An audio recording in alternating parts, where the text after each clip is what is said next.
So I'm Marcia Roye, and I'm the Director for Graduate Studies and Research here at UWI on the Mona campus. I'm from a little district in St. Elizabeth called Dunderhill. Dunderhill is adjacent to Junction. I went to Bull Savannah Primary School and Bull Savannah Infant School. Bull Savannah Primary School, that's where my mother went, and that's where my grandmother Mimi went. Then I went to Ballas Valley Primary and I passed the common entrance and went to Hampton. I did 5 years at Hampton up to fifth form. And then I went to Knox Community College and to do sixth form. And from Knox Community College, I went to the University of the West Indies. So I've been here on the Mona campus since I've been 19. I've spent a lot of years here.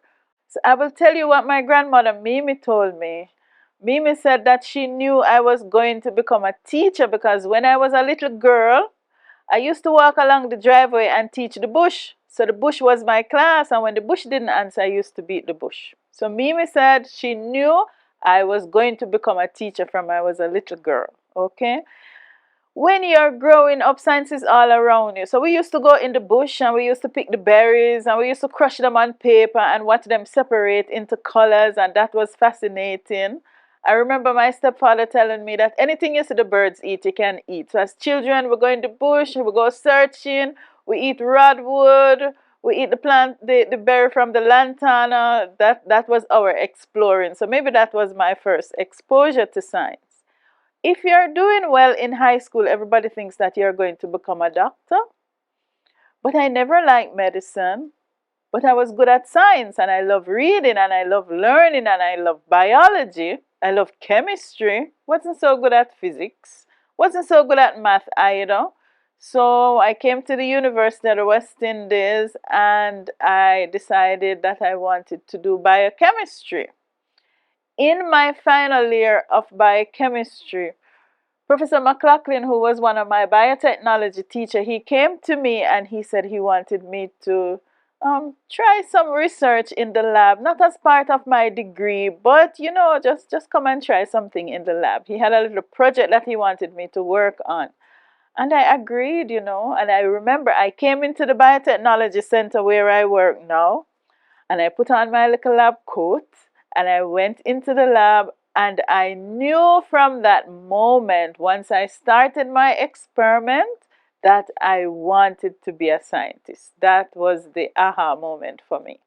It's been 30 years. So for 30 years, I've been studying plant viruses. So I told you I did my undergraduate degree in biochemistry, and then I started my PhD, started my MPhil with Professor McLaughlin. That project that we started at undergrad grew into studying viruses.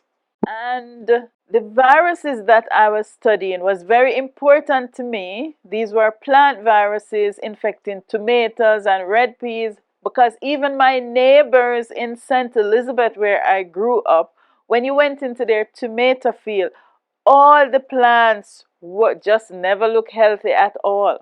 So we took those plants, those tomato plants, and we tested them, and we identify a virus called tomato yellow leaf curl virus, but the people in St. Elizabeth, they call it the Jerry curl virus because it makes the leaf of the tomato plant curl up. So I started my work on gemniviruses back in 1992, and up to today we have found about 25 different viruses infecting crops and weeds in Jamaica. Infecting cabbage, infecting red peas, infecting tomatoes, Scotch bonnet pepper, sweet pepper, sweet potato. So we've been doing a lot of work trying to help the farmers. We identify the viruses, then we suggest to the farmers what are some of the strategies that they can use to protect their plants from these viruses. Most satisfying thing that I've done is these genetic engineering workshop that we do for the high school students. But every now and again, a student will email you and say, they're doing a CAPE project and they want to talk about the research that you have done. And so I get to talk to them about science and how you do science and the opportunities in science.